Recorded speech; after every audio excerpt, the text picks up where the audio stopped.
আমরা রাজনৈতিক দল করছি কিনা সেই প্রশ্নটি আপাতত আপনাদের কাছে আমরা অনুরোধ করব, আমাদেরকে না করে আপনারা জনগণের কাছে জানতে চান তারা কোনো নতুন রাজনৈতিক দল চায় কিনা।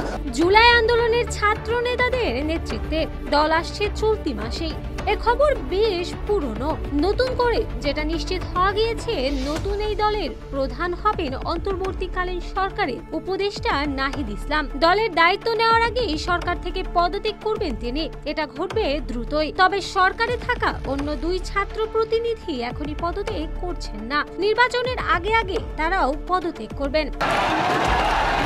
গত 5 আগস্ট গণ অভ্যুত্থানের মুখে শেখ হাসিনার পতনের পর ছাত্রদের নেতৃত্বে নতুন দল আসছে কিনা তা নিয়ে আলোচনা শুরু হয়। এক পর্যায়ে বৈষম্য বিরোধী ছাত্র আন্দোলন সারা দেশে কমিটি দেওয়া শুরু করেন। গঠন করা হয় জাতীয় নাগরিক কমিটি।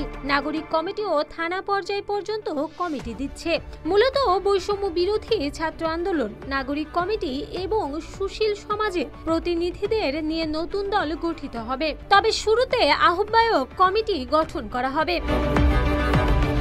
বাংলাদেশের ইতিহাসে নতুন দলের আবির্ভাব অনেকটাই স্বাভাবিক ঘটনা। বর্তমান সরকারের আমলেও কয়েকটি নতুন দল আত্মপ্রকাশ করেছিল। তবে অতীতে দেখা গিয়েছে খুব কম দলই রাজনীতিতে প্রভাব রাখতে পেরেছে। ছাত্রদের নতুন রাজনৈতিক দল বড় কোনো প্রভাব তৈরি করতে পারবে কিনা সেটাই সবচেয়ে বড় প্রশ্ন।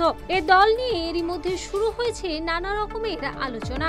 10 ফেব্রুয়ারি মানব জমিনের প্রথম পাতায় প্রকাশিত হয় নাহিদই হচ্ছেন নতুন দলের প্রধান। এ খবর প্রকাশ পেতেই শুরু হয় আবারও আলোচনা। এখন শুধুই দেখার পালা, ছাত্রদের নতুন রাজনৈতিক দল রাজনৈতিক মাঠে ঠিক কতটুকু জায়গা দখল করতে পারে।